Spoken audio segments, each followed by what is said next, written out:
11 নং ওয়ার্ড এবং 12 নং ওয়ার্ডের কিছু অংশ লোক এখানে চলাচল করে। আপনি দেখতে পাচ্ছেন এখানে একটি অটো দাঁড়িয়ে আছে। এই মুহূর্তে পুকুরে পানি নেই, কিন্তু এখনই সঠিক সময়। এই সময় আশা করি পৌর কর্তৃপক্ষ তা দেখবেন। এই রাস্তাটা মেরামত করার জন্য সরকারেরও অল্প খরচ লাগবে। আমরা ভয় ভিত্তিতে রাস্তা ভাঙার কারণে আমরা কোনো লোক তো আনি না এবং ভাড়া ফাইলে আমরা এদিকে আসতে পারি না।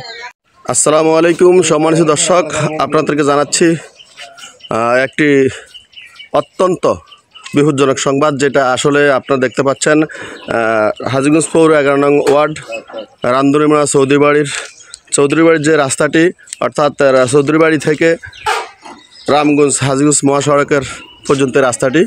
তো এই রাস্তাটি এখানে বিশেষ করে 11 নং ওয়ার্ড এবং 12 নং ওয়ার্ডের কিছু অংশ লোক এখানে চলাচল করে। আপনি দেখতে পাচ্ছেন এখানে একটি অটো দাঁড়িয়ে আছে। এভাবে মানে কোনো গাড়ি অথবা মানুষ চলাচলের জন্য ভয়ঙ্কর একটি দৃশ্য দেখতে পাচ্ছেন। রাস্তাটা কিন্তু এখনও আরসিসি ভালো আছে, নিচে মাটি নাই। এ ব্যাপারে কোনো কিছু বলেন না আপনি?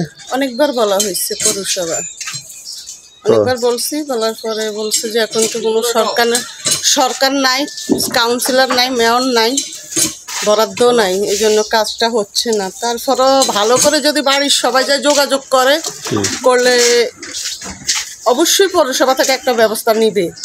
আমরা কন্ট্রাক্টরের মাধ্যমে খুব মজবুতভাবে এটা তৈরি করা হয়েছিল। দেখা গেল যে আজকে দীর্ঘ 15 বছর বা 20 বছর যাবৎ সরকারি কোনো টাকার প্রয়োজন হয় নাই, কোনো বরাদ্দের প্রয়োজন হয় নাই। যেহেতু রাস্তার ভালোভাবে কাজ করার ফলে রাস্তাটা এখনও টেকসই মজবুত, আগামী 50 বছরও আর এখানে কাজের কোনো প্রয়োজন ছিল না। এখন বর্তমান পরিস্থিতিতে দেখা গেছে দুই পাশে যে পুকুরের কারণে রাস্তার নিচে যে স্ল্যাবটা আছে, স্ল্যাবের নিচের মাটিটা যখন সরে যাওয়ার কারণে এখানে আমাদের যেমন এলাকার যে কাউন্সিলররা ছিলেন বা আমাদের পৌর মেয়র ছিলেন, হয়তো তারা এখানের মধ্যে এটা তাদের দৃষ্টিগোচরে আসে নাই যে এটার কোনো সংস্কারের প্রয়োজন আছে। আমরা এই রাস্তার ব্যাপারে বহুবারে পৌরসভায় যোগাযোগ করছি, বিগত সরকারের আমলেও করছি, বর্তমানেও করছি। রাস্তাটি খুব জরাজীর্ণ অবস্থায় আছে। এই রাস্তা দিয়ে যদিও একটি বাড়ি কেন্দ্রিক হয়ে থাকে, কিন্তু এটা ব্রিটিশ পিরিয়ড থেকে এই রাস্তা দিয়ে পুরো গ্রামের মানুষের চলাফেরা করে। এখন 11-12 সংরক্ষিত এই রাস্তা দিয়ে সকাল বিকাল হইতে বহু লোকের সমাগম। যেমনই করি রান্দুরিমারা ডিগ্রি কলেজ, হাই স্কুল লোকজন ওই বাড়ির অবধি চলাফেরা করে। কমলমতি শিশু বাচ্চারা, কিন্ডারগার্টেন স্কুল, প্রাইমারি স্কুলের ছেলেপেলেরাও চলাফেরা করে। রাস্তা দিয়ে এই কয়েকটা বাড়ির মালামাল বহন করো দূরহ ব্যাপার হয়ে গেছে। মানুষের বাজার টাজার নিয়ে রাস্তা থেকে হেঁটে বাড়িতে আসতে হয়। তো আমরা আগামী বর্ষা সিজন চলে আসতেছে, এখন আমাদের একটা পুকুর আমরা নিচে রাখছি। যদি প্রয়োজন হয় আমরা মাটি দিয়ে সহযোগিতা করতে পারবো। যদি সরকারের কোনো আশু পদক্ষেপ থাকে এই রাস্তাটা মেরামত করার জন্য, সুদৃষ্টি দিলে রাস্তাটা একটু মেরামত হলে এখন অল্প খরচে বেঁচে যাব।